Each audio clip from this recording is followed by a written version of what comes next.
Welcome everybody to Playing the Tips, and finally it feels like we are getting to the heart of the PGA Tour season. We have one last tune-up before we have our first major of the year. Next week we're going to be playing the PGA Championship at Harding Park. Feels like it's been a full year since our last major. It's been a really long time with the whole shutdown. So finally we're getting back to some major events, which will be really exciting.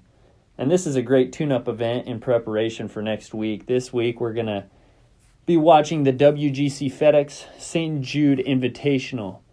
So it's going to be a stacked tune-up before we start those majors.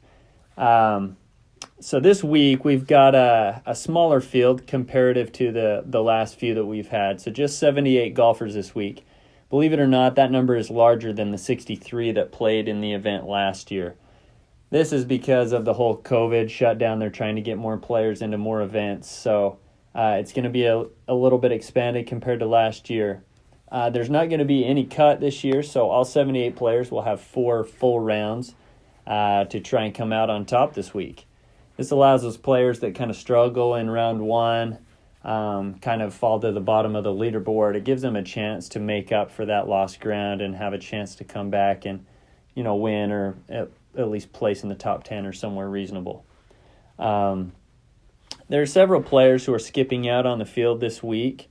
Shugo Imahira, Francesco Molinari, Thomas Peters, Justin Rose, Adam Scott, Lee Westwood, and Tiger Woods.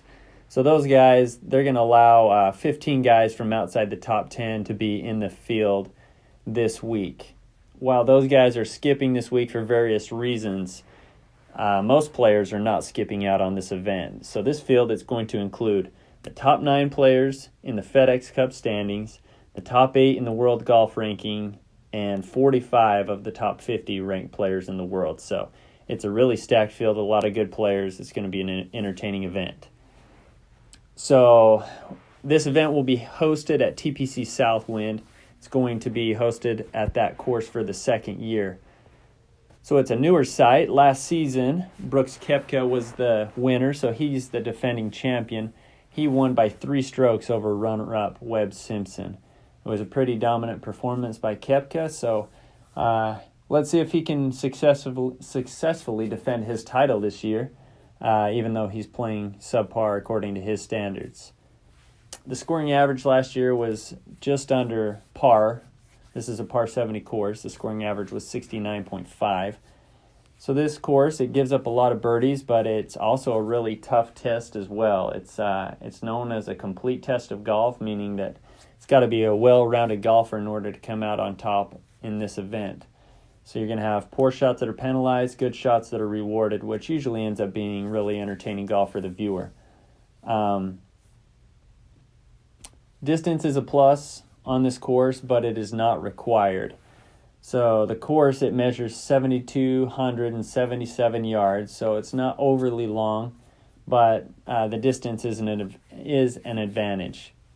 New site from last year this season will be some renovated bunkers that have been reshaped or moved to be a little bit more strategic in their placement. This means bunker play will likely be a little bit bigger factor this week compared to last year's, so I recommend considering your sand safe percentage when making your picks. The Bermuda grass greens are smaller. They will probably roll somewhere around a 12 on the stimp meter. Putting, it's always important from week to week, but I don't expect it to be the most important stack to consider this week. So if we dive into the stats a little bit more, the last 3 winners of this event have all been in the top 3 in both the FedEx Cup standings and the official world golf ranking at the time the event was played. That might make you consider taking Justin Thomas this week because he's the only player right now that fits into both those categories. Last season, Brooks Kepcke, he was the only winner out of the last 5 winners who finished in the top 10 in driving accuracy. Just to give you more perspective on this, Ches Reavie, he led the field last year in driving accuracy, and he finished in the middle of the pack, tied for 27th. So driving accuracy is not really important this week. You'll probably see a lot of guys like Bryson DeChambeau just hitting it as far as they can off the tee, trying to give themselves a shorter approach shot. So something to consider.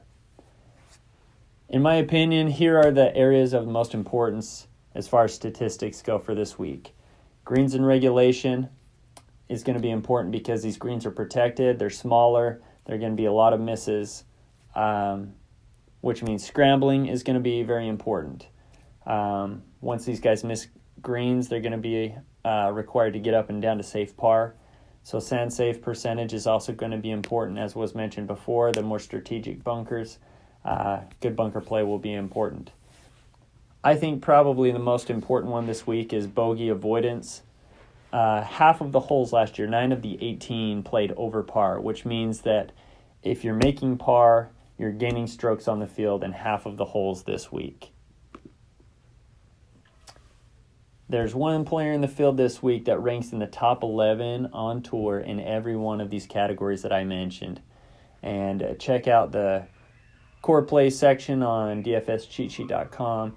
Read my article to get who that player is, along with the other insight into this week.